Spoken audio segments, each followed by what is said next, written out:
Well, greetings and salutations, leather crew. This is Don with Leather Stitch Customs, back with another leather build, also another design by Marina Karlova Designs. You can find all of her stuff at her website, karlovadesigns.com. Also, you can find her on Etsy under Karlova Designs. So we are doing the hybrid, which you can find on either one of the sites. This is a cross between a backpack and a shoulder bag. And right now I'm choosing the leathers that I want to use. So this is a 5-ounce nubuck that I'm using for the body of the bag. And then I'm going to use a 4.5 to 5 ounce also for the body of the bag to use for the gussets. But I'm also going to use it for my shoulder straps. And this nubuck is also going to be used for the flat portion. And I want to have a little fun with this build. Let me throw this up here. So here are my pockets. There is a 2 to 3 ounce leather that you can use for the liner of the pocket. This is the outer portion, so this is also going to be nubuck. I'm going to take this little stamp leather here that I purchased recently from a garage sale, and this comes in at about 1 to 2 ounce pretty much, but I'm using that for the liner of the pocket. And then right off the bat, you guys should know, now she does use button snaps for this build. You're going to need a total of 1, 2, 3, 4, total of 4 of them. I'm not going to use button snaps. I am going to use magnet snaps. So some magnetic snaps here. This is what I'm going to use. I'm not going to use the button snaps. And so I have to modify this just a little bit to work for the way that I need it to. Once you have all your leather laid out, your pieces cut, and the pattern on where the pieces that this should be laid on. So this is my 7 to 8 ounce leather that I'm using for my strap. I'm going to use magnet snaps like I'm using. Go ahead and mark where your slots are going to go. You can do them now or you can do them later once you punch all your holes and you remove this. But since my holes are here, I can go ahead and I can punch via the center of where the punch line is at, or where the punch hole is at. Since that's going to be masked anyway by my prongs and my button, no one's ever going to see that hole. But what you can do now is you can take 2 prongs from the thick magnet, just because you get more support and leverage, and you can line them up and center it and then make an impression in both spots. And then take your blade and go ahead and cut those slots where those prongs are going to go. And you can do that for both gussets.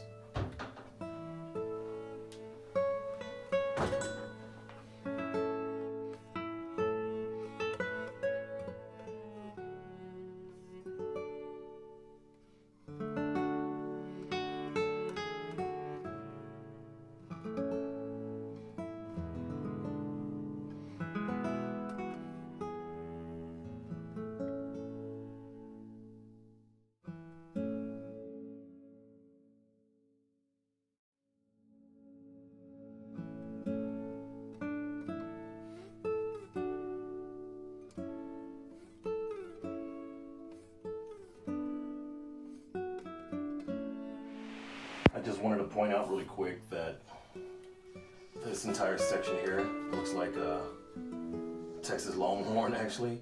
That entire thing gets cut out.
For this next part, please pay close attention. It matters. Look at how I have everything set up. This is everything you're gonna need. You're gonna need your glue for your Sam Browne button, which the closure goes into place underneath here, but we don't get to that until a little bit, so we can get that out of the way. You're gonna want to start your setup exactly like this. So this is my body. I have it grain side up, okay? I also have my pocket lining grain side up. So the rough side is the grain side. I also have my front pocket grain side up. All these pieces layered just like this. So you want your grain here, you want your front pocket, and then you want your body of the hybrid bag. And that's the lineage that you want. That's how you want it lined up. Now right here, you have to pay close attention. So I'm gonna bring this in close.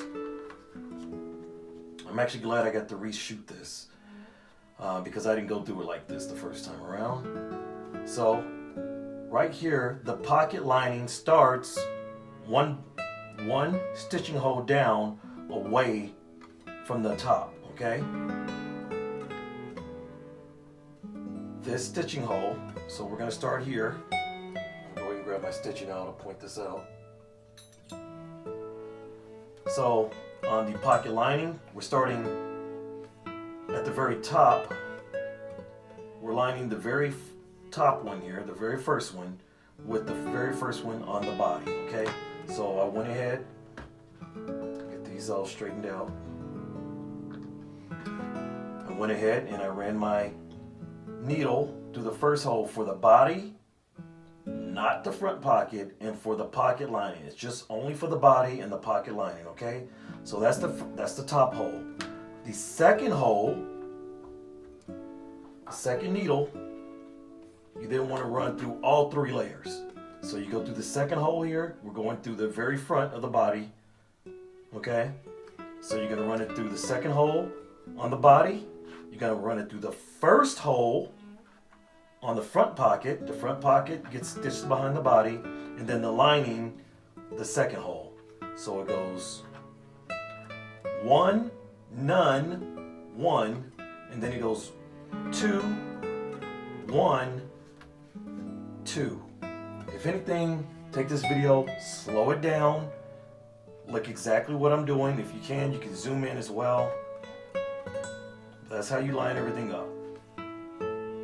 So I'm gonna start, and I'm gonna also say, as you're stitching this, please don't forget your pocket closure when you get around to your flap, okay? So right now, we're not gonna worry about this. After I stitch the pocket into place,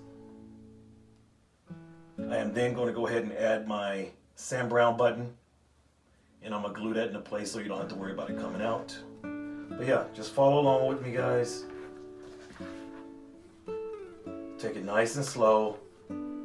This could be very frustrating if you mess this up and you have to start over. I'm trying to alleviate all your frustrations and pain by going through it myself.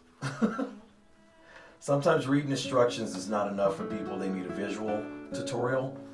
I am one of those people most of the time, but since I've been doing this for quite some time now, I'm used to seeing all these different kinds of patterns, plus making my own patterns, and trying to get down people's techniques of how they normally build their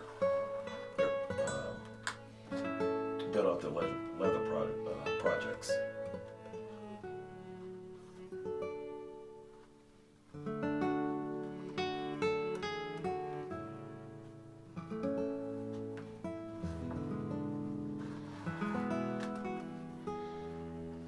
So just give you a quick look at what I'm doing here. Lining, pocket, body. Okay, so the pocket's gonna go underneath the body. The lining's behind all of that. That's all we're doing. And so I always start with my inside stitch. I try to start from the inside first with my needle. Pull it through. Get that out of the way, and then I go underneath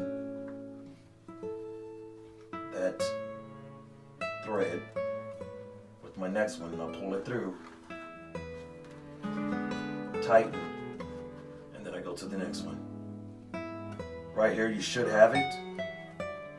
Should have this down. So I'm gonna go ahead and finish this up, and I'll see you on the other side.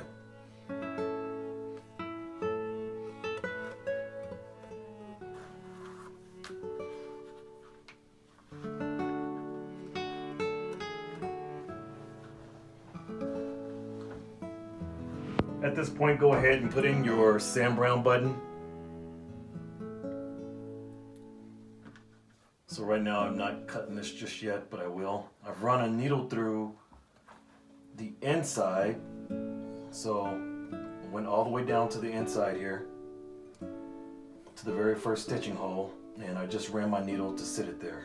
And so that sits there, and then it lines things up for me, because you'll see on the back side here how the needle runs through here, and that's what it should look like when you run that first needle through. So right now I'm gonna go ahead and put in my Sam Browne button, and then we'll start the stitching here. Don't forget to put in your closure, which goes in like this. So there's the outside, there's the bottom side. So after you stitch this here, stitch that in after you run all this all the way through, and that'll be done. You'll be done with the front portion of the hybrid bag.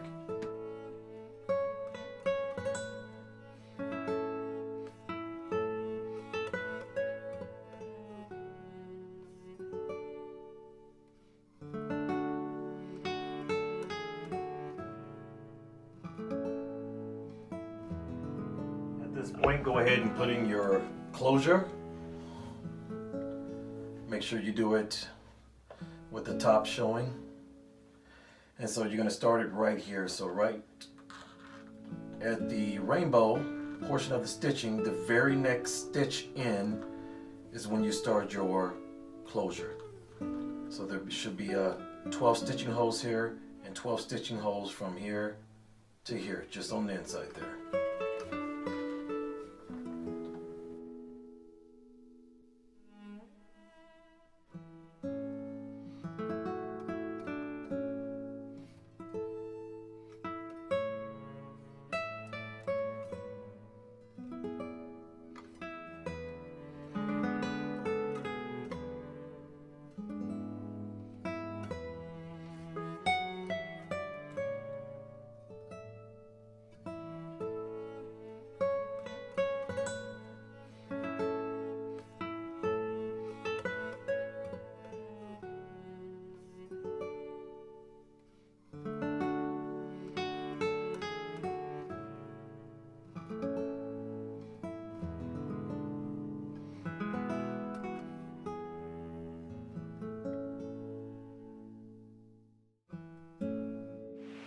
So just to show you how I end my stitch, and I know a lot of channels sometimes like leave you hanging and they don't show you the full completion of a stitch sometimes at the end. You wonder how they did it.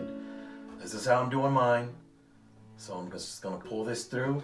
I went all the way through to the last stitching hole.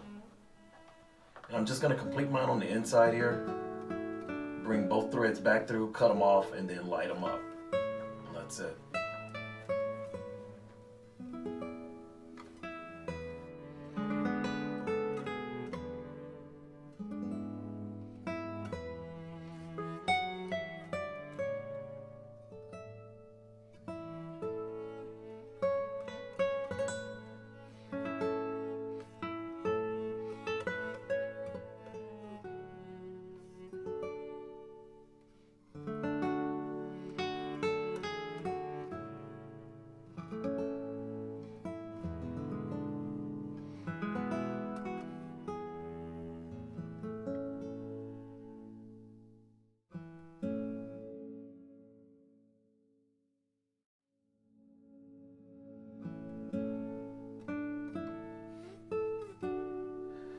Go ahead and mark where your D-ring holders are going to go, where you're going to sew these in at.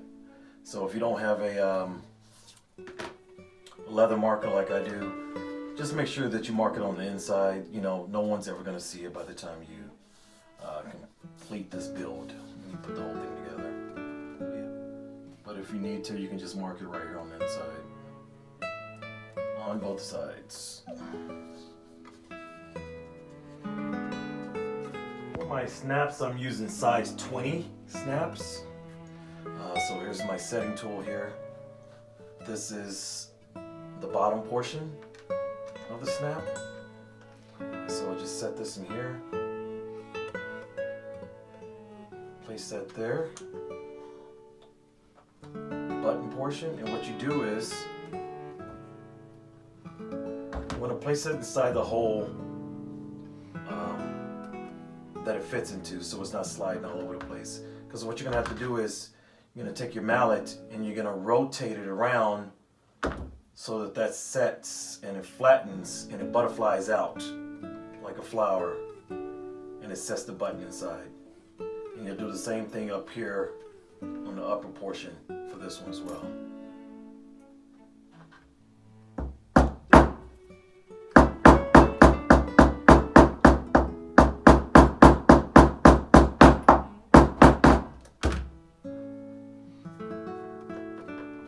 Voila, that's good and set, ready to go. I'll do the same thing for this side over here.